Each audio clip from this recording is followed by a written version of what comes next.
The Tudor court was not merely a residence of kings and queens. It was a living organism, a sprawling web of power, ambition and surveillance, where every glance, whisper, and gesture carried significance. Within its walls, women occupied a precarious and paradoxical position. They were visible yet constrained, influential yet scrutinized, admired for their beauty and wit, yet simultaneously expected to conform to the rigid moral and social codes imposed upon them. To exist as a woman in the Tudor court was to navigate a world that demanded perfection and punished deviation. Where scandal was never incidental, it was inevitable. From the moment a woman entered the court, she became subject to constant observation. Courtiers evaluated her appearance, her demeanor, her words, and even the subtle expression she wore on her face. A smile could be interpreted as ambition, laughter as frivolity, and a moment of hesitation as weakness. In this environment, perception mattered more than reality. Every act, no matter how trivial, was imbued with meaning and could be twisted into evidence of moral failing or political maneuvering. The court did not operate merely on law or policy. It functioned as a theater, and women were always performers under the gaze of the kings and their peers. Queens, of course, experienced these pressures on an extraordinary level. They were expected to embody virtue, fertility, and obedience while simultaneously exercising influence in political and social matters. Their ability to produce heirs, particularly male heirs, was scrutinized obsessively. Fertility was not just a personal matter, it was a political requirement. A missed pregnancy, a miscarriage, or even a perceived delay could spark rumors of incapacity or infidelity, threatening not only the queen's position but also the stability of the monarchy itself. This intertwining of private life and political consequence meant that women's bodies became instruments of power, surveillance, and control. Ladies in waiting and noblewomen experienced their own forms of pressure, often as proxies for political ambition or alliances. Families sent daughters to court not merely to serve, but to secure influence, create networks, and strengthen positions in the shifting balance of power. Once present, these women learned quickly that friendship could be both an asset and a threat. Alliances were fragile, and the same confidante who offered support today could become a source of betrayal tomorrow. The mechanisms of rumor, jealousy, and strategic information sharing made every interaction potentially dangerous. In a court obsessed with hierarchy, women had to navigate their relationships with both calculation and caution. The social and moral expectations of women were exacting. They were expected to display chastity, piety and propriety at all times, yet simultaneously to be intelligent, entertaining, and socially graceful. A queen or court lady who displayed too much wit or ambition could be accused of manipulation, while one who appeared too compliant might be considered weak or lacking influence. Success required the impossible: the ability to assert oneself discreetly, to cultivate influence while remaining morally unassailable. Every letter written, conversation held, and gift received could be scrutinized and interpreted as evidence of virtue or vice. Rumor was a currency of the court; it could elevate or destroy. Courtiers, advisors, and even domestic staff participated in an intricate network of observation and reporting. A private comment overheard in a hallway could become the foundation for accusations of immorality, treachery, or conspiracy. The flow of information was rarely impartial. It was filtered through desire, jealousy, and ambition. A woman's reputation depended as much on how others chose to interpret her actions as on her actual behavior. Once a rumor took root, it was difficult to escape, for the court's memory was long and its narratives persistent. Politics and morality were inseparable in the Tudor court, and women were at the center of both. Their actions could influence decisions, marriages, alliances, and the king's favor. Queens like Anne Boleyn and Catherine Howard became central figures not merely for their proximity to Henry V, but for how their behavior, real or perceived, could shape succession, political alignment, and public perception. Ambition, intelligence, or charm could be recast as seduction, manipulation, or moral corruption. And the consequences of such reinterpretation were often severe. Public and private life did in ways that amplified the dangers for women. Chambers, private corridors, and even domestic spaces were not safe, they were arenas of observation.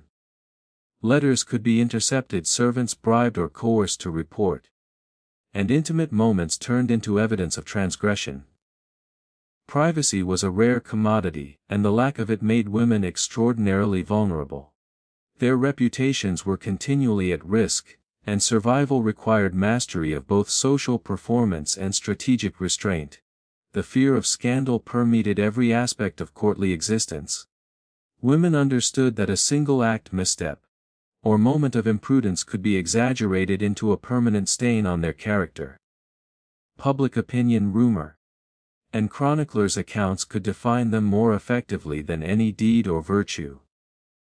For some, survival learning to manipulate perception, cultivating favor with the king, or strategically aligning with powerful factions. For others, misfortune, jealousy, or the accident of circumstance could result in ruin, imprisonment, or death.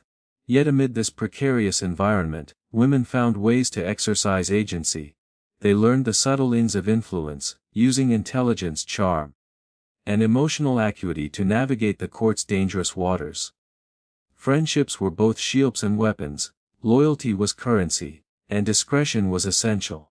Even small victories, securing a favorable position, protecting an ally, or surviving a rumor, required skill and courage. Their resilience was often invisible, hidden beneath the layers of expectation and scrutiny, but it was present in every carefully chosen word, glance, and gesture. The interplay of power, gender, and perception created a court where scandal was omnipresent. Rumor, sexual accusation, rivalry, and moral scrutiny were not anomalies. They were structural features of the system.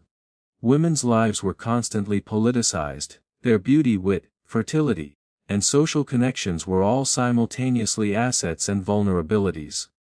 Reputation was the most precious commodity, yet also the most fragile, subject to manipulation, misinterpretation, and the court's relentless gaze. The Tudor court's obsession with controlling women extended beyond life into memory. Chroniclers, poets, and later historians recorded scandal, rumor, and punishment with enduring effect. Women were remembered primarily for their moral failings, or involvement in political intrigue, while their intelligence, resilience, and strategic acumen were often overlooked. History itself became another arena of scrutiny, perpetuating the narrative of women as cautionary figures. Examples of ambition punished or virtue rewarded, rarely individuals with complex lives and agency. Understanding the Tudor court, then, requires recognizing the constant tension that women faced: visibility versus vulnerability, influence versus scrutiny, survival versus scandal. Every action carried consequence, every relationship could be weaponized, and every rumor could become a historical fact. Their lives demonstrate the extraordinary skill required to navigate a world in which gender perception and power intersected in ways that left no room for error. In this environment, women were simultaneously central to political life and persistently constrained by the structures that sought to control them. The human cost of these expectations was immense. Emotional strain, anxiety, fear of exposure, and the threat of public humiliation or death shaped daily existence. Families were affected, alliances were tested, and reputations could be destroyed in moments. Even those who survived faced a lifetime of navigating perception and rumor. Scandal was not merely entertainment, it was a tool of governance, a mechanism for enforcing obedience, and a weapon against those who dared to wield influence outside socially prescribed boundaries. Yet despite the dangers, women's resilience shines through. They formed networks of support, negotiated complex social dynamics, and survived in environments designed to punish them. They understood the power of perception, the utility of rumor, and the necessity of discretion. Even in a system designed to constrain, women exercised influence, shaped alliances, and ensured their own survival. Their stories are not solely accounts of victimhood, they are testimonies to the subtle, persistent power that could be wielded in the face of structural oppression. The Tudor court therefore was a crucible. It demanded constant vigilance, emotional intelligence, and strategic behavior from women who were simultaneously admired, scrutinized and feared. Scandal, rumor and moral judgment were not anomalies. They were integral to the system of control. Survival required navigating these forces with skill, courage and discretion. And even small successes were evidence of intelligence and resilience. The lives of women in the Tudor court remind us that power, perception, and social expectation are intertwined, and that history often remembers scandal before remembers human skill and endurance. In the end, the court was both a stage and a prison. Women were performers, always under observation, and their reputations were objects of fascination, fear, and manipulation. Beauty, wit, fertility, and intelligence were simultaneously assets and liabilities. Rumor, scandal, and scrutiny were ever present, shaping behavior, memory and legacy. Yet within this environment, women survived, influenced events, and exercised subtle forms of power, leaving traces of resilience and agency that endure despite centuries of sensationalized history. The Tudor court was a world where power, desire, and perception intertwined, and women who occupied the upper echelons of this society were constantly under scrutiny, not only for their political influence, but for their morality, behavior, and even their private desires. The notion of perversion, as applied to women in this era, was complex and deeply linked with both gender expectations and the fears of those observing them. In a society obsessed with control, any deviation from prescribed norms could be magnified into scandal, with consequences reaching far beyond the personal into the political and historical record. Women of the Tudor court were expected to be paragons of virtue, symbols of moral perfection, and instruments for dynastic stability. Beauty and charm were assets, but they were double-edged. To be attractive to men of influence was to invite admiration, but also to risk suspicion. A flirtatious glance, a witty remark, or an independent opinion could be interpreted as moral corruption or evidence of sexual impropriety. The court's fascination with female sexuality combined with its fear of female power created a climate in which rumor and exaggeration thrived, ensuring that the reputation of women was always precarious. The label of perversion often reflected not behavior alone, but the intersection of power and sexuality. Queens, noblewomen, and ladies in waiting who wielded influence beyond expected boundaries were especially vulnerable. Their opinions, relationships, and even friendships were scrutinized and interpreted as morally suspect. Ambition was read as manipulation, charm as seduction, assertiveness as scandal. In this way, the boundaries between moral failure, political threat, and personal agency were blurred, leaving women under constant threat of accusation. Anne Boleyn, perhaps the most famous example, exemplifies this dynamic. Her intelligence, wit, and independence drew Henry VIII's attention and transformed her into queen. Yet her influence and assertiveness, combined with allegations of sexual impropriety, true or imagined, made her a target for rumor and political attack. Allegations of adultery, incest, and conspiracy were leveled against her, transforming political maneuvering into moral scandal. The court's obsession with her sexuality and behavior demonstrates how women's power was inextricably linked to suspicion, and how the label of perversion could be weaponized to destroy reputation and life. Similarly, Catherine Howard's youth, beauty, and proximity to Henry placed her at the center of scrutiny. Allegations of sexual impropriety, exaggerated by rivals and chroniclers, led to her execution. In her case, perceived immorality was not merely a personal failing, it became a political tool. The court equated sexual behavior with moral weakness, political unreliability, and danger. Women's bodies and reputations were thus inseparable from the machinery of power. Beyond queens, many ladies, in waiting and noblewomen navigated similar pressures. Sexual rumors were often tools of control, wielded by jealous rivals or ambitious men seeking advantage. Even closer female friendships could be interpreted as inappropriate, if they threatened established hierarchies.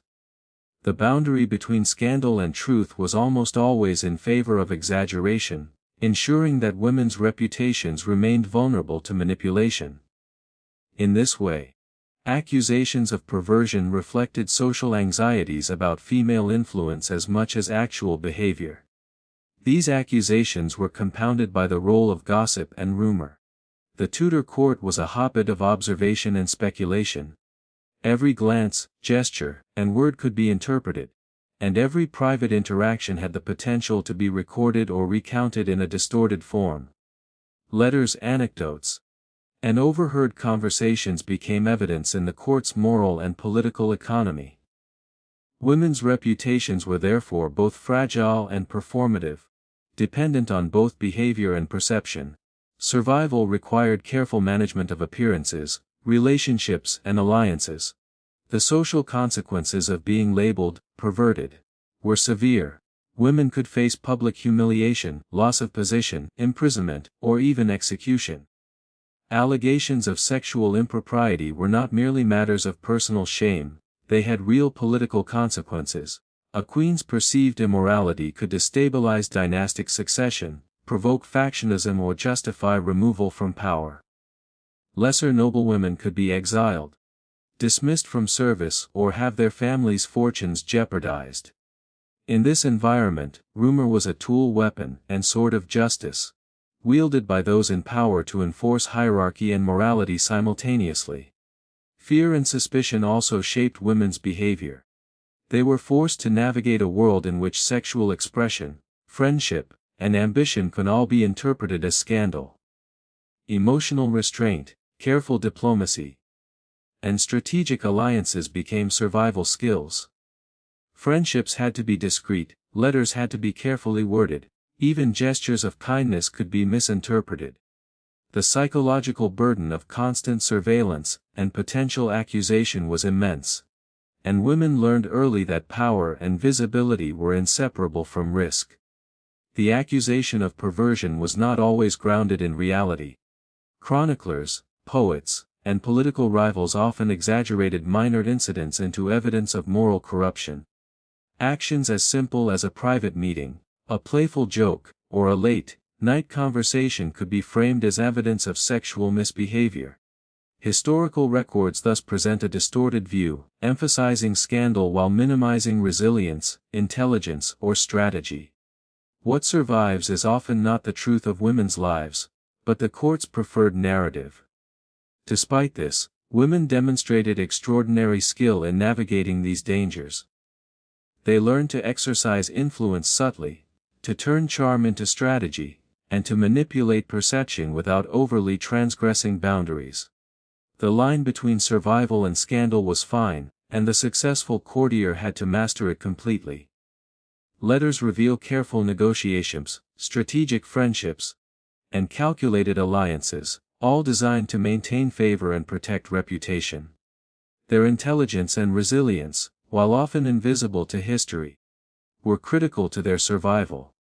The role of male observers was central in shaping perceptions of perversion. Men in positions of power often interpreted female behavior through the lens of control, suspicion, and desire. A woman who acted independently, questioned authority, or demonstrated wit could be read as corrupt or manipulative. The very qualities that enabled women to survive and exert influence were reframed as evidence of moral failing. Gendered expectations ensured that women were judged not only for what they did, but for what they were perceived to intend. Sexuality and power intersected most dramatically in moments of political crisis. Allegations of affairs or illicit behavior were often deployed as weapons to remove rivals, weaken factions, or consolidate authority. Women were accused not only for actual conduct, but for their potential to disrupt established hierarchies. The fear that a woman's sexuality could threaten order made perception more dangerous than reality, and rumor became a strategic tool wielded as efficiently as any sword. Even when accusations were false, the consequences were real. Public humiliation, removal from court, or imprisonment for mere suggestion of impropriety. Reputation, once tarnished, was difficult to repair, and historical memory often codified the scandal over the truth. In this way, women were perpetually vulnerable to moral and political judgment, and perversion was as much a social construct as a reflection of behavior. Friendship, mentorship, and emotional alliances were critical forms of support within this environment. Yet they too could be reinterpreted as scandalous. Women's relationships were observed, judged, and sometimes weaponized. Loyalty could be reframed as conspiracy, intimacy could be recast as corruption. The court's mechanisms of control extended into emotional life, ensuring that survival required constant vigilance not only in action but in thought and expression. The long-term effect of these accusations shaped legacy as well. Chroniclers preserved scandal gossip and rumor, while ignoring evidence of skill, intelligence, or moral resilience. Women were remembered not for their strategic thinking or personal achievements, but for the narrative on sexual impropriety constructed around them. Historical memory, like courtly judgment, emphasized scandal over substance, ensuring that centuries later, the perception of perversion overshadowed the reality of agency and endurance. Yet despite this, women found ways to assert influence and maintain survival. Their ability to navigate the intersecting pressures of desire, reputation, and political expectation demonstrates intelligence, strategy, and courage. They learned the subtleties of courtly interaction, exercised emotional acumen, and turned the very mechanisms of rumor and perception to their advantage, when possible. Within a system designed to constrain them, women discovered methods of subtle power and enduring legacy. Ultimately, the most perverted women of the Tudor era were often victims not of their own conduct, but of perception, fear, and social expectation. Scandal was constructed to control, to punish, and to dictate memory. Yet even under the relentless gaze of court, women survived, maneuvered, and sometimes thrived. Their stories reveal not merely vice or moral failure, but the extraordinary resilience required to live under constant observation, where influence and accusation were inseparable, and where reputation could mean life or death. The Tudor court, in its obsession with female morality and behavior, ensured that women's lives were never private, their desires were always scrutinized, and their reputations were perpetually fragile. Yet in this very environment, the women who endured demonstrate subtle brilliance, careful calculation, and courage. The label of perversion tells us more about the fears of those who judged than the women themselves. Beneath the scandal, the true story is one of resilience, survival, and human complexity, and it is this story that continues to fascinate historians and audiences alike today. Fear was a constant companion in the Tudor court, but nowhere was it more acute than in the shadow of women. The notion of female revenge was both feared and mythologized, shaped by rumors, moral anxieties, and the occasional real-life act of defiance. Among the most notorious tools of imagined and actual revenge was poison, a substance capable of transforming domestic intimacy into lethal danger. In a society obsessed with hierarchy, morality, and spectacle, the possibility that a woman could secretly exercise lethal power was enough to unsettle even the most powerful men, creating a climate where suspicion dominated daily life. The fear of female revenge was not merely a reflection of misogyny, it was deeply interred with contemporary notions of gender, power, and morality. Women were perceived as physically weaker, but emotionally and intellectually cunning, capable of subtle manipulation, where men relied on force or public authority. This perception meant that indirect strategies, poisoning, rumor-mongering, seduction, and intrigue, were assumed to be the natural instruments through which women could assert influence. The court imagined women as capable of extraordinary cleverness, often using domestic spaces as laboratories of secrecy and control. Poison, in particular, became a symbol of this fear. Its appeal for both women and men lay in its subtlety. Unlike open rebellion or direct confrontation, poisoning could remain hidden, striking victims without warning and leaving minimal evidence. The kitchen, the wine cup, or even the smallest domestic object could be weaponized. While some historical evidence suggests that women did resort to toxic substances, usually out of desperation, self-preservation, or vengeance, the vast majority of alleged were inflated, misinterpreted, or entirely fabricated. Yet this did little to dampen the court's obsession with the threat. The Tudor imagination was deeply influenced by literature, folklore and moral treatises, which portrayed women as simultaneously virtuous and dangerously cunning. Tales of cunning wives, jealous rivals, and ambitious courtiers circulated widely, reinforcing the notion that female revenge was inevitable if unchecked. The fear of poison was not limited to low-ranking women. Queens and noblewomen were also suspected of wielding subtle power to affect political outcomes. In this environment, proximity to influence could be interpreted as potential danger, and women's private actions were constantly observed for signs of hidden threat. Courtly spaces themselves contributed to the perception of female danger.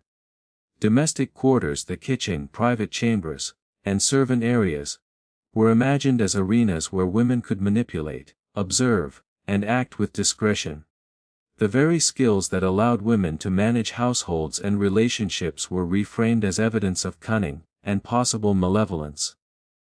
In this sense, power and skill became inseparable from suspicion. A queen's attendant or a lady in waiting could be viewed as capable of turning care into harm, using knowledge of food, medicine, or domestic procedure to achieve lethal ends. Rumor was a vital instrument in sustaining the fear of female revenge. Whispered stories of poisoned enemies, secret plots, or clandestine correspondence spread rapidly through the court, often without verification. The court's obsession with hierarchy and loyalty ensured that even the suggestion of danger could justify preemptive surveillance, interrogation, or punishment. Allegations did not require proof. Perception alone was sufficient to inspire fear, restrict freedom, or remove women from positions of influence. Fear, in this way, became a mechanism of control, shaping behavior even in the absence of action. Historical cases illustrate the intertwining of rumor, fear, and politics. Alleged female poisoners, whether queens, noblewomen, or attendants, were often treated as threats long before any evidence of wrongdoing emerged. Surveillance, coercion, and interrogation were applied to prevent potential harm. Women accused of plotting were punished not only for actions, but for perceived capability. The very possibility that a woman might act on resentment or ambition was sufficient to trigger intervention, demonstrating the extraordinary weight of fear and expectation in the court's moral and political economy. The perception of female revenge was amplified by the court's gendered moral framework. Women's power, ambition, or assertiveness was interpreted through a lens that equated independence with threat. Emotional intelligence, strategic insight, and social skill, qualities essential for survival, were reframed as evidence of manipulation or intent to harm. Even routine social interaction could be misinterpreted as plotting. The court's fixation on moral and political vigilance ensured that women were never judged solely for their deeds. Intention, potential, and perception were equally scrutinized. Fear of female revenge also intersected with political necessity. Monarchs' advisors and courtiers feared that women might influence succession, manipulate alliances, or obstruct political decisions. A woman's proximity to power, whether through friendship, familial connection, or intimate influence over the king, became a source of anxiety. The court responded preemptively, implementing surveillance, social policing, and occasionally severe punishment.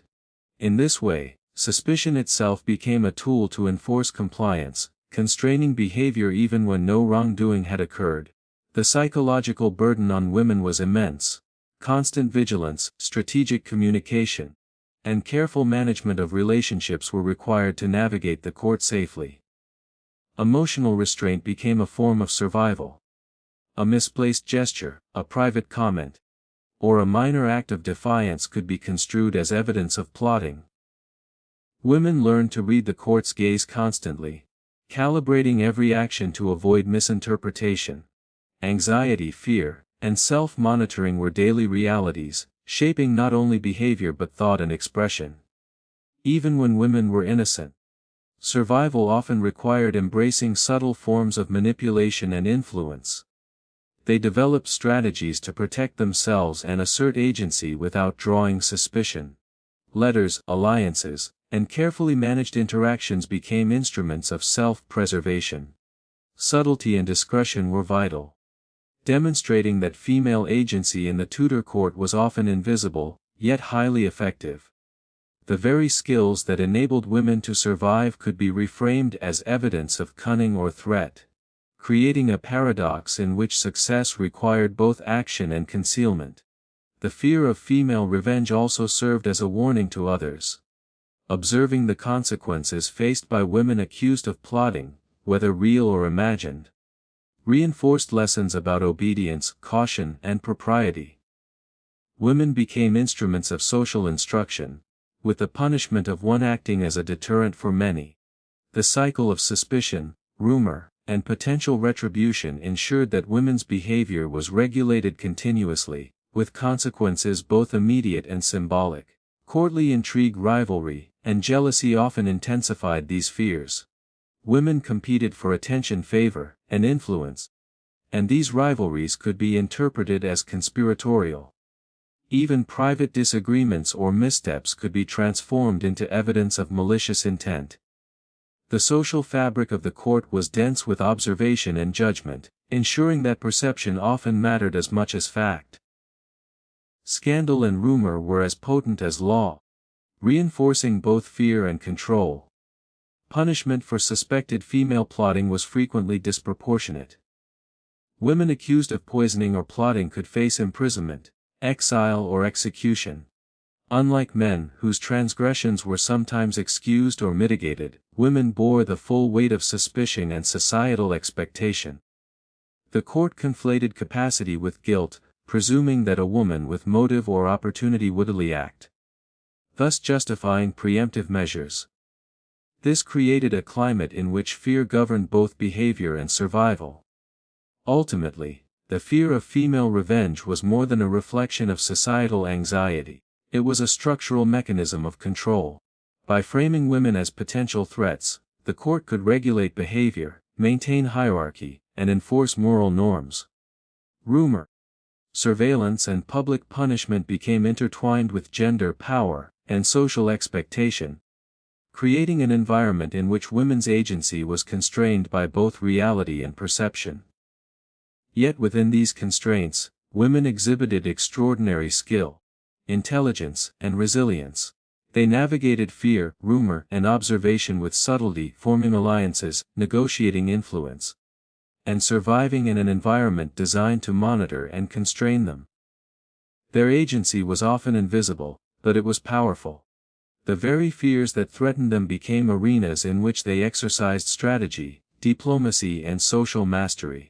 Poison plots, and the fear of revenge reveal the intensity of life for women in the Tudor court. They show how perception, rumor, and moral expectation functioned as mechanisms of control, shaping behavior, relationships, and legacy. At the same time, they illuminate the intelligence, courage, and resilience required to survive. Even in a system designed to constrain, women found ways to act, influence, and endure. The fear of female revenge, while pervasive, could never fully suppress the subtle, but persistent forms of power that women wielded daily. In the final analysis, the fear of female revenge was both myth and reality. It reflected genuine anxieties about power, sexuality, and morality, but it also amplified and manipulated perception to maintain social order. Women's lives, behavior, and reputations were continually shaped by this interplay of fear and strategy, highlighting the extraordinary complexity of navigating the Tudor court. In a world where rumor could kill, survival required intelligence, subtlety, and courage, a testament to the enduring strength of women under constant scrutiny. The Tudor court was a world where reputation could be destroyed as swiftly as it was built, and nowhere was this danger more visible than in public trials and humiliations. Women, regardless of rank, were especially vulnerable to the court's obsession with moral oversight, social control, and political spectacle. Trials were not merely legal proceedings. They were stages on which private lives were turned into public theater, and where the judgments delivered often extended far beyond the immediate courtroom into history itself. For women, the consequences of these public spectacles could range from social ostracism to death, leaving scars on both body and legacy. Public trials were designed as demonstrations of authority. Monarchs, advisors, and judges used the proceedings to assert dominance over their subjects, reinforcing the hierarchy that defined the court. For women, the stakes were doubly high. Not only were they subject to scrutiny for alleged crimes, but their morality, behavior, and sexuality were constantly interpreted through lenses of suspicion and gendered expectation. Even minor infractions could be magnified into accusations of immorality, treachery, or subversion, ensuring that women lived under a constant shadow of observation. The experience of trial was rarely impartial. Judges, jurors, and advisors were often influenced by political considerations, personal ambition, or moralistic bias. Women accused of sexual impropriety, ambition, or intrigue faced heightened scrutiny, with their words, gestures, and demeanor dissected for evidence of guilt. Every action was examined as a potential sign of moral weakness or political threat. Even a carefully measured statement could be twisted into confirmation of alleged misbehavior, demonstrating that the court valued perception and spectacle over truth and fairness. Anne Boleyn's trial offers one of the most infamous examples. Accused of adultery, incest, and conspiracy against the king, she was subjected to intense public scrutiny. The proceedings were less about establishing guilt through evidence, than about creating a narrative that justified removal from power and eventual execution. Witnesses were coerced, rumors were amplified, and the charges were framed to ensure moral and political impact. Anne's trial demonstrated that in the Tudor court, women could be condemned as much for perception and reputation as for actual conduct, and that public humiliation was an instrument of statecraft. Catherine Howard faced a similar fate. Her youth and beauty, combined with her proximity to the king, made her vulnerable to accusations of sexual misconduct. Her trial was a meticulously orchestrated event, designed to affirm moral order and provide an example to the court. The charges against her, whether entirely accurate or exaggerated, were used to demonstrate that deviation from prescribed conduct, particularly sexual propriety, would not be tolerated. Humiliation in this context was not incidental, it was deliberate, reinforcing social hierarchies and gendered norms. The spectacle of public trial extended beyond the courtroom. Women were often paraded through the court, their attire scrutinized, their gestures interpreted, and their private lives displayed for observation. Clothing, hairstyle, and demeanor were all symbols, conveying messages of compliance, guilt, or moral failing. Executioners, guards, and attendants contributed to the theater, ensuring that every step reinforced the narrative of judgment. The court's obsession with visibility meant that punishment and spectacle were inseparable. Humiliation could also serve as a preventative measure. By publicly shaming one woman, the court created an example intended to influence the behavior of all others. The moral lesson was clear: deviation from expectation, whether through ambition, sexuality, or disobedience, carried visible consequences. Observing the downfall of others shaped conduct, teaching lessons about obedience, discretion, and loyalty. In this way, public trials and humiliations operated both as punishment and social regulation, extending far beyond the immediate actors involved. Even accusations alone could generate humiliation. Rumors of sexual impropriety, infidelity, or ambition could circulate through letters, gossip, and official reports, creating a public narrative before formal proceedings began. Women had little opportunity to defend themselves, and attempts at explanation or rebuttal were often reframed as evidence of guilt. The combination of rumor, accusation, and public scrutiny created an environment in which women's reputations were fragile, their social mobility limited, and their survival dependent on strategic calculation and careful social navigation. The psychological toll was immense. Women faced the fear of exposure, public judgment, and irreversible reputational damage. Anxiety, hypervigilance, and self-monitoring became part of daily life. Every interaction, gesture, and word was potentially scrutinized and misinterpreted. Survival required mastery of social perception, emotional control, and strategic behavior. Women learned to navigate the tension between visibility and discretion, cultivating influence without inviting suspicion, and asserting agency without attracting punitive attention. Public humiliation was often accompanied by symbolic punishment. In some trials, women were forced to kneel, confess, or display signs of contrition. These actions were designed to communicate moral lessons to observers, demonstrating both the power of the monarch and the consequences of deviation. Even in cases where legal guilt was ambiguous, the theatrical performance of punishment reinforced social and political order. Women's bodies became instruments of moral demonstration, their suffering codified as a lesson for the entire court. The impact of these trials extended beyond immediate punishment. Chroniclers, poets, and later historians preserved narratives that emphasized scandal, moral failure, and spectacle.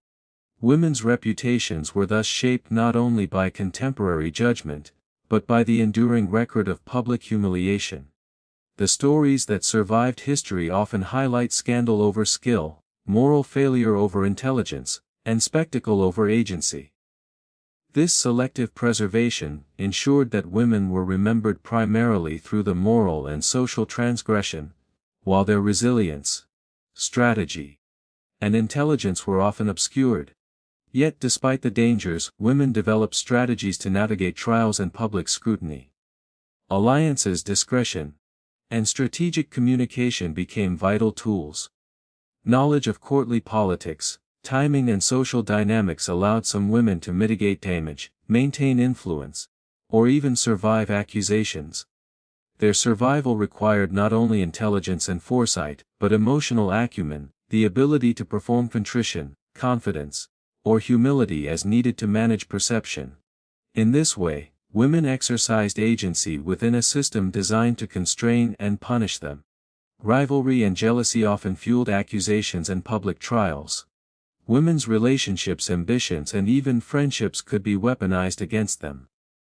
Minor disagreements, perceived slights, or opportunistic observations were reframed as evidence of moral or political transgression.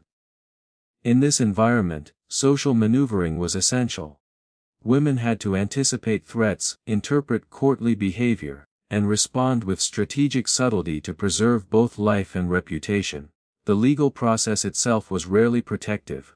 Laws governing morality, property, and succession were interpreted and enforced in ways that privileged male authority and political expedience.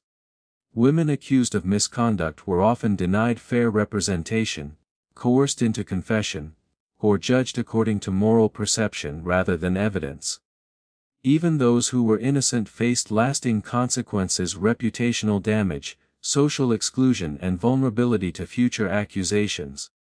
The court's obsession with moral and political order ensured that fairness was subordinate to spectacle and control. Punishment and public humiliation also intersected with gendered expectations. Women were judged harshly for behavior that would be overlooked or excused in men. Sexual impropriety, ambition, or assertiveness, qualities essential to survival and influence, could become evidence of moral corruption or conspiracy.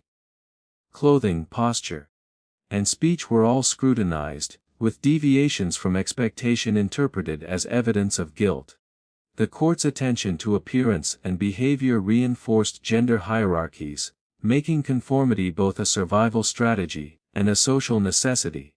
In examining public trials and humiliations, it becomes clear that these events were as about controlling women as punishing them.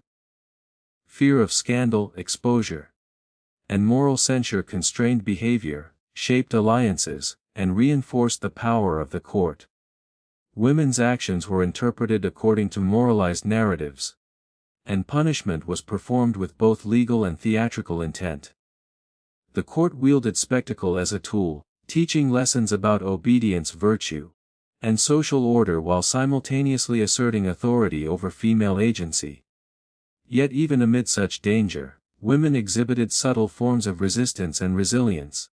Strategic communication, careful alliance building, and emotional intelligence allowed some to navigate accusations, survive trials, and maintain influence.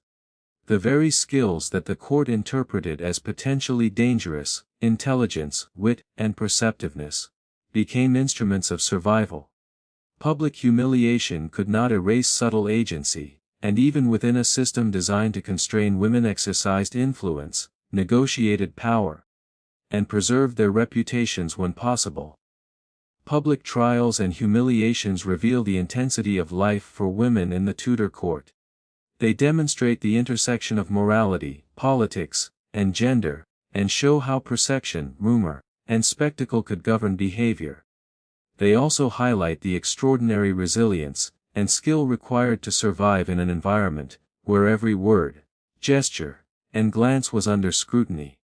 Women's experiences in court remind us that scandal was rarely about morality alone, it was a mechanism of control, a tool of hierarchy, and a reflection of fear and ambition. Ultimately, the stories of women subjected to public trials and humiliations in the Tudor court illustrate a harsh reality. Survival required constant vigilance, emotional control, and social strategy. Reputation was paramount, and scandal was inevitable. Yet even under relentless scrutiny, women found ways to navigate, influence, and endure. Their experiences reveal both the cruelty of the system and the intelligence, courage, and subtle power required to live within it, leaving a legacy that continues to fascinate and inform our understanding of history today. In the Tudor court, sex and power were rarely separate. Rather, they were intertwined in a complex web of influence, survival, and social negotiation. Sexual politics was a language all its own, a means through which women could gain leverage, navigate alliances, and, in some cases, ensure survival. Yet the very tools that enabled influence were also sources of danger. A misinterpreted glance, a whispered word, or an ill-timed act of flirtation could be transformed into scandal, accusation, or worse. Women in this environment had to master the art of courtly manipulation, where desire and perception were as potent as law or decree. The court's fascination with female sexuality was relentless. Beauty, charm, and wit were recognized as forms of social currency, but currency that carried risk. Women who drew attention, whether from the king, nobles, or advisors, found themselves under constant observation. Their interactions were scrutinized for evidence of manipulation, ambition, or impropriety. Every gesture, conversation, and even clothing choice could be interpreted as an assertion of power, or as moral transgression. In this sense, the performance of sexuality was never purely personal. It was political, socially calculated, and fraught with consequence. Queens were central figures in the sexual politics of the Tudor court. Their bodies and behavior were inseparable from questions of dynastic stability and political legitimacy. The ability to bear hairs, particularly male hairs, was paramount, and sexual access to the king was both a duty and a source of influence. Yet this access came with extreme vulnerability. Queens like Anne Boleyn and Catherine Howard became targets precisely because their proximity to the king amplified both their influence and the potential for scandal. The line between ambition, desire, and manipulation was blurred, and accusations of sexual impropriety could destroy not only reputation but life itself. Courtly ladies were no less entangled in sexual politics, though their influence often operated more subtly. Favor with the king, alliances with powerful men, and proximity to decision makers could be leveraged to protect family interests, secure positions or influence courtly outcomes. Friendship, mentorship, and flirtation were all tools in this social economy. The ability to negotiate desire, whether real or perceived, required intelligence, emotional acuity, and an understanding of the court's shifting dynamics. Women learned that power could be exercised quietly through relationships, yet always under the risk that perception could turn advantage into vulnerability. Manipulation was not confined to seduction alone. Women employed a range of strategies to navigate courtly life, from orchestrating alliances to disseminating information, influencing decisions indirectly, or cultivating networks of loyalty. Sexual politics was intertwined with these broader strategies. A compliment, a shared secret, or an arranged meeting could all serve as instruments of influence. Yet these same acts, if misinterpreted or deliberately reframed by rivals, could become evidence of conspiracy, betrayal, or moral corruption. Women operated in a world where agency and danger were inseparable. The consequences of miscalculation were severe. Allegations of sexual misconduct, true or fabricated, could result in public humiliation, removal from court, imprisonment, or execution. Historical records show that the court did not always distinguish between actual behavior and perceived intention. Even a private conversation or discreetly expressed affection could be transformed into public scandal. Reputation once tarnished was difficult to repair. In this environment, sexual politics required constant vigilance, strategic foresight, and mastery of social perception. Rumor played a pivotal role in courtly manipulation. Gossip, innuendo, and carefully timed disclosures could elevate influence or destroy it. Women both suffered from and wielded this tool, understanding that information, like desire, could be leveraged. Letters, anecdotes, and private observation were transformed into instruments of social negotiation, shaping alliances, reputations, and outcomes. The court's obsession with narrative ensured that perception was often more important than reality, and women learned to navigate this precarious terrain with intelligence and subtlety. Historical examples abound. Anne Boleyn's rise demonstrates the interplay of sexual politics and strategic manipulation. Her intelligence, charm, and wit drew Henry V's attention, creating both opportunity and danger. She exercised influence through her proximity to the king, yet her position made her vulnerable to scrutiny and accusation. Rival factions interpreted her ambition and behavior as evidence of immorality and conspiracy, culminating in her public trial and execution. Her story illustrates the lethal potential of sexual politics in a court where influence and scandal were inseparable. Catherine Howard's story reinforces this lesson. Her youth, beauty, and charm attracted the king, but also exposed her to surveillance, rumor, and accusation. Missteps in relationships, perceived indiscretions, and manipulations, whether real or imagined, led to her downfall. Sexual politics in her case was both a source of power and a source of peril, demonstrating the dual-edged nature of influence and desire in the Tudor court. The skills women employed in navigating sexual politics were subtle and varied. Emotional intelligence, social insight, and strategic communication were essential. Women learned to cultivate favor while avoiding suspicion, to assert influence discreetly, and to manipulate perception to protect themselves and their families. This required a continuous awareness of shifting alliances, rivalries, and the court's obsession with morality. Success depended not only on charm or wit, but on the ability to anticipate reactions, manage appearances, and control narrative. Courtly manipulation also extended to influence over policy, succession, and the king's decisions. Queens and noblewomen could shape outcomes indirectly, leveraging relationships, persuasion, and intelligence to achieve goals. Even subtle gestures and expression, a private word, or a carefully delivered message, could alter alliances, decisions, or perceptions. Women's influence was pervasive, though rarely acknowledged, demonstrating that sexual politics was not merely about desire but about strategic engagement with the structures of power. At the same time, the court's obsession with controlling women's sexuality ensured that agency was never safe. The same skills that enabled influence could be recast as evidence of immorality, ambition, or conspiracy. Rival factions, jealous peers, and ambitious men were quick to reinterpret behavior in ways that served political or personal agendas. The court's moral and political framework created a system in which women had to navigate perception as carefully as reality, and where the consequences of misjudgment were severe. The psychological dimension of sexual politics was profound. Women lived under constant pressure to perform, manage perception, and negotiate influence. Anxiety, vigilance, and strategic thinking were daily necessities. Relationships had to be carefully calibrated, alliances maintained, and missteps mitigated.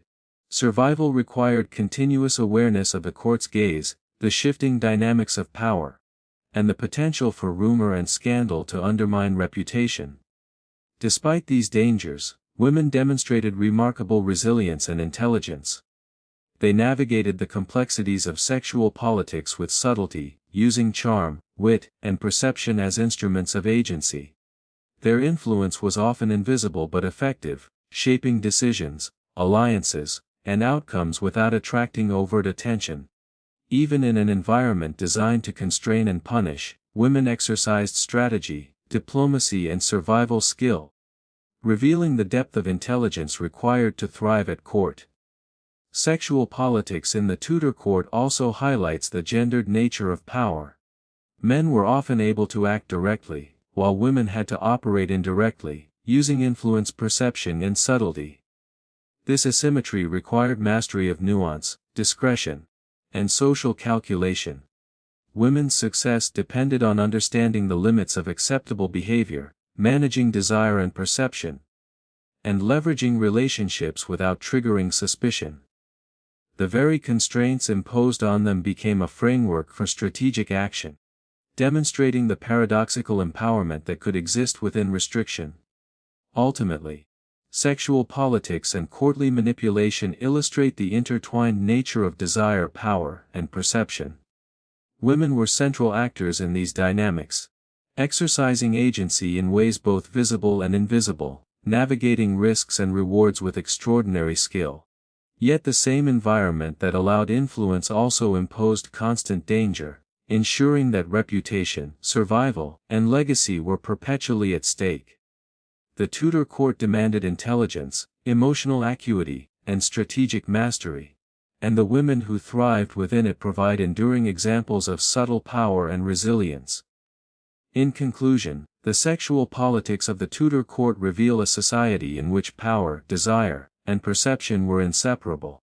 Women's influence depended on careful negotiation, strategic manipulation, and mastery of both emotion and perception. Their survival required intelligence, subtlety, and courage, while their reputations were always at risk from rumor, scrutiny, and the court's moral framework. In this intricate dance of desire and power, women were both actors and observers, navigating an environment where every glance, word, and gesture could determine their fate. The legacy of their maneuvering continues to fascinate, revealing the profound complexity of gender power and survival in one of history's most infamous courts. The Tudor court was a crucible of ambition, desire, and intrigue, and within it, friendship was never simple. Alliances could shift overnight, and even the closest companions were susceptible to envy, manipulation, and betrayal. Women, in particular, navigated a perilous social landscape where loyalty was both necessary and dangerous, and where rivalries could become deadly. The court's obsession with status, favor, and perception meant that friendships were rarely free of strategic calculation, and often jealousy poisoned even the strongest bonds. At the heart of courtly life was a network of relationships, each carrying potential influence. Noblewomen and ladies, in waiting, formed alliances to secure positions, protect family interests, and navigate the complex hierarchy of the court. These relationships were vital for survival. Having allies could provide protection against rumor, facilitate access to the king or queen, and strengthen social standing. Yet these same relationships could easily become sources of vulnerability. Close bonds created opportunities for envy, suspicion, and manipulation, and the line between ally and adversary was dangerously thin. Jealousy was a constant and potent force. In a society obsessed with appearance, favor, and access to power, women were frequently compared and judged. Beauty, wit, intelligence, and charm were commodities in the courtly economy, and those who possessed them could become targets of resentment. Rivalries emerged over access to the king, the queen, or influential courtiers, and minor slights could escalate into bitter conflicts. The court's zero-sum structure, where one woman's gain often meant another's loss, amplified the intensity of these rivalries, turning friendships into potential battlegrounds. Poisoned friendships, those tinged with envy and hidden ambition, were a common phenomenon. Women had to navigate a landscape in which confidences could be weaponized, advice could be laced with manipulation, and loyalty could be conditional. Even small acts of betrayal, an overheard comment, a misrepresented story, or a strategically withheld piece of information, could have significant consequences. The perception of betrayal was as dangerous as betrayal itself, and managing the appearances of trustworthiness required constant vigilance. Queens themselves were not immune to these dynamics. Even the most powerful women faced competition and suspicion from courtiers, attendants, and other members of the royal household. Favor could be fleeting, and allies could turn into enemies with little warning. Anne Boleyn's experience illustrates this vividly. Despite her intelligence, charm, and influence over Henry V, she was surrounded by rivals who exploited opportunities to undermine her. Allegations of adultery, treason, and immorality were often fueled by jealousy and political calculation, demonstrating how personal envy could become a tool of political destruction. Catherine Howard's downfall also highlights the danger of poisoned friendships. Her youth and naivety left her vulnerable to manipulation by those around her, and rivalries within her own household contributed to the dissemination of damaging information. What might have been private mistakes or indiscretions were transformed into public scandal, through strategic alliances and jealous interference. The court's obsession with morality and reputation magnified these dynamics, turning interpersonal rivalry into matters of life and death. Even among women of lower rank, jealousy and rivalry were pervasive. Ladies, in waiting, competed for attention, position, and favor, often using subtle manipulation to gain advantage. A seemingly innocuous compliment, a carefully timed request, or a minor act of flattery could be interpreted as strategic maneuvering. Friendships were frequently instrumental, serving as shields or weapons in a complex social game. Women learned early that emotional attachments could be leveraged, exploited, or destroyed depending on the shifting needs of the court. The interplay of jealousy and friendship was intensified by the court's obsession with rumor. Gossip functioned as both social currency and a weapon. Stories of betrayal, envy, and manipulation circulated quickly, often distorted in ways that amplified perceived offense. Women who were admired for their beauty, intelligence, or charm could become targets of malicious storytelling, while those whose relationships with powerful figures were noticed could be accused of inappropriate intimacy. The court's fixation on narrative ensured that perception often mattered more than reality, and that friendships were always subject to scrutiny and interpretation. Psychologically, this environment was exhausting. Women had to navigate not only their own ambitions and desires, but also the potential intentions and jealousies of every companion. Every act of kindness, every expression of loyalty, and every conversation could be reinterpreted as strategic maneuvering or concealed rivalry. Emotional intelligence, discretion, and constant vigilance were essential survival skills. Women learned to manage not only their actions but their appearances, cultivating the perception of loyalty while safeguarding their own interests. The consequences of jealousy and poisoned friendships were often severe. Reputation could be damaged irreparably by rumors of betrayal or intrigue, and even minor conflicts could escalate into formal accusations of immorality, manipulation, or political conspiracy. For high-ranking women, the stakes were extraordinarily high. A courtly rival could influence the king's perception, orchestrate evidence against them, or exploit a moment of misstep to devastating effect. Survival required skillful negotiation of both personal and political networks.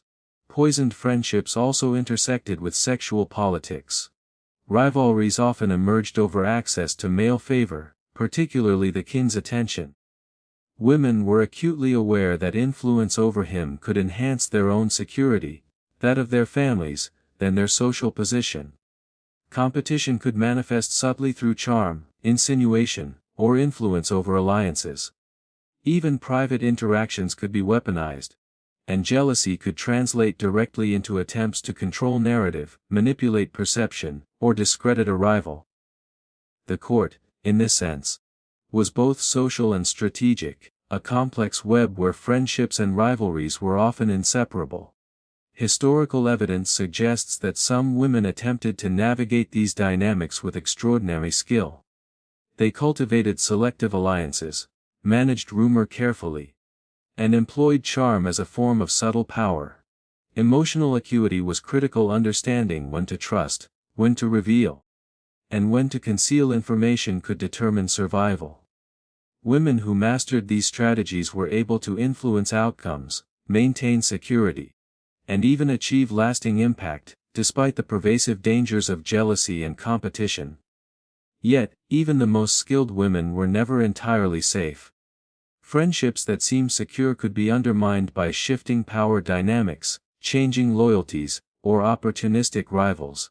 The court structure ensured that no alliance was permanent, no trust unassailable. Women had to operate constantly on multiple levels, balancing ambition, loyalty, and self-preservation while navigating the ambitions and envy of others. In this way, the Tudor court functioned as a high-stakes social laboratory, where friendship and rivalry coexisted in a precarious, ever-changing balance. The dynamics of jealousy and poisoned friendships reveal a broader truth about life at court. Women's agency was both constrained and defined by relationships. Influence could only be exercised through networks of social connection. Yet these networks were fraught with risk. Friendships could provide protection, information, and advantage, but they could also be exploited as instruments of social or political harm. Women were forced to master an intricate form of social intelligence, negotiating emotion, perception, and ambition simultaneously. In examining these dynamics, it becomes clear that jealousy was not merely a personal emotion, but a structural feature of the Tudor court. The combination of limited positions, intense competition, and pervasive observation created a climate in which envy and rivalry flourished. Friendship was never purely personal, it was a tool, a strategy, and a potential source of vulnerability.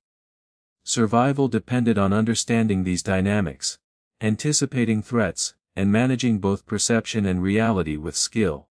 Despite the dangers, women exhibited remarkable resilience and subtlety.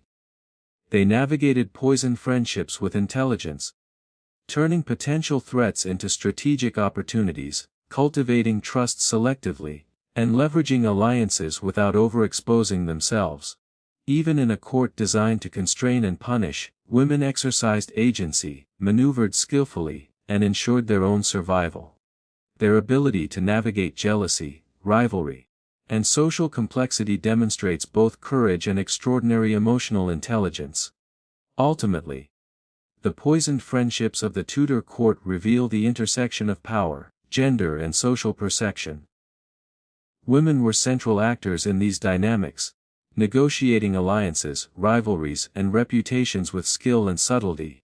Yet the environment was perilous, with jealousy and envy capable of destroying even the most carefully managed relationships. Understanding these dynamics provides insight into the strategies, intelligence, and resilience required for women to survive and influence events in one of history's most dangerous and fascinating courts. In the Tudor court, scandal was both inevitable and strategically significant. Infidelity, whether real or rumored, carried enormous weight, affecting reputation, influence, and survival. The court thrived on stories of secret liaisons, betrayals, and illicit affairs, transforming private behavior into public spectacle. For women, the stakes were particularly high. A whisper could devastate a career, destroy a family's standing, or even justify execution. Rumor, fueled by jealousy, ambition, and desire, became a weapon as powerful as any sword, shaping perception and determining who would thrive and who would fall. Sexual behavior in the Tudor court was inseparable from political power. Monarchs and nobles closely observed intimate relationships, knowing that alliances formed through desire could affect succession, factional strength, and policy decisions. For women, access to men in power, whether as wives, companions, or mistresses, was both an opportunity and a threat. Influence could be exerted subtly through charm, suggestion, or emotional intimacy. Yet the same actions could be reframed as evidence of moral corruption or political conspiracy. The line between strategic action and scandal was perilously thin. Infidelity, whether genuine or alleged, became a central instrument of rumor. Allegations of affairs were rarely merely personal accusations, they were political tools. Accusing a woman of sexual misconduct could justify her removal from favor, weaken her family, or empower a rival faction. Men and women alike used scandal strategically, recognizing that perception often mattered more than reality. In this environment, even private missteps were magnified, and women had to manage both actual behavior and potential interpretations with extreme care. Queens were particularly vulnerable. Anne Boleyn's alleged infidelities became the central justification for her execution. The accusations, some true, many likely fabricated, were amplified by political enemies and chroniclers, seeking to protect their own interests. The power of rumor ensured that even the most unverified claims could have catastrophic consequences. A single whisper, repeated through letters, court gossip, and official reports, could redefine public perception, turning private behavior into a narrative of moral and political failure. Anne's downfall illustrates the lethal potential of scandal in the Tudor court, where rumor was both weapon and verdict. Catherine Howard's story echoes this pattern. Her youthful indiscretions and alleged affairs were transformed into instruments of political and moral judgment. The court's obsession with female chastity, morality, and obedience magnified the impact of these accusations, ensuring that rumors alone could seal her fate.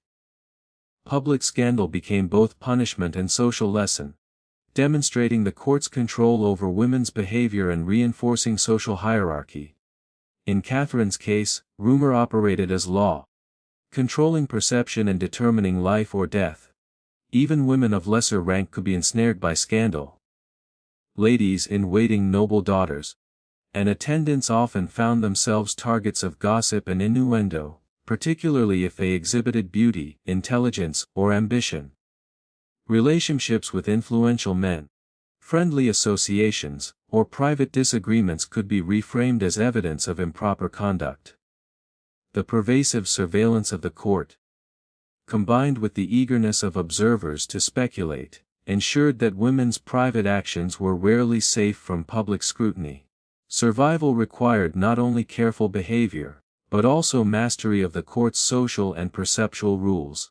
Rumor's power extended beyond individual lives to influence factional and political dynamics. Stories of infidelity could be used to undermine rivals, elevate allies, or manipulate alliances. The court functioned as a theater of perception, in which personal morality, political loyalty, and social influence intersected. Women who understood the mechanics of rumor could sometimes leverage it, subtly shaping narratives or diverting suspicion. Yet even the most skilled courtiers remained vulnerable, because gossip was unpredictable, and perceptions could be influenced by jealousy, fear, or ambition. The mechanisms of rumor were both formal and informal. Letters, diaries, and court chronicles transmitted stories across space and time, while face-to-face conversation ensured rapid dissemination. Observers added embellishments, reinterpretations, and moral framing, transforming minor incidents into major scandals. For women, this meant that reputation could be influenced as much by the interpretations of others as by their own behavior. The management of perception became as critical as any strategic alliance, a skill requiring intelligence, foresight, and subtlety. Psychologically, the environment was tense and precarious. Women were forced to anticipate reactions, monitor interactions, and gauge the potential for rumor to escalate. Emotional intelligence was essential, understanding how actions might be perceived, managing relationships carefully, and employing discretion to avoid misinterpretation. Even loyalty could be dangerous if misread, and subtle gestures could be interpreted as flirtation, ambition, or conspiracy. Survival demanded continuous vigilance, strategic thought, and a keen understanding of human behavior. Historical examples demonstrate the multifaceted consequences of rumor. Women accused of infidelity could lose influence, face imprisonment, or suffer public humiliation. Sometimes, the mere suggestion of impropriety was sufficient to destroy social standing. The court's obsession with morality ensured that perception was paramount. Allegations often mattered more than evidence, and the narrative of scandal often endured longer than the truth. Women's reputations became fragile constructs, vulnerable to manipulation by rivals and observers alike. Yet rumor was not only destructive, it could also be wielded strategically. Women who understood its dynamics could use it to deflect suspicion, protect allies, or subtly influence outcomes. Stories could be timed, relationships leveraged, and narratives shaped to advantage. In this sense, rumor became a tool of both survival and influence. The court's obsession with scandal created opportunities for those who mastered perception, transforming potential vulnerability into subtle power. Sexual politics, scandal, and rumor were inextricably intertwined. Women's influence often depended on navigating these dynamics effectively, managing relationships, and understanding the court's moral and social expectations. Missteps could be fatal, but skillful navigation allowed some women to protect themselves, preserve reputation, and exercise subtle influence. The same environment that punished deviation also rewarded intelligence, strategic thinking, and social acuity. The Tudor obsession with infidelity and rumor also reflected broader anxieties about female agency. Women's potential for influence through beauty, charm, intelligence, and proximity to power was perceived as threatening. Scandal became a mechanism for containing that influence, ensuring obedience and reinforcing social hierarchies. Allegations of sexual misconduct were not merely moral judgments, they were instruments of political control, shaping behavior and maintaining the court's delicate balance of power. Friendships and rivalries were deeply entwined with scandal. Women had to navigate jealousy, competition, and strategic interests while managing perception. Private interactions could have public consequences, and misinterpretation could be fatal. The court's obsession with morality ensured that rumor was always powerful, and that women's lives were constantly shaped by the interplay of desire, envy, and observation. Emotional intelligence, subtlety, and strategic foresight were essential for survival.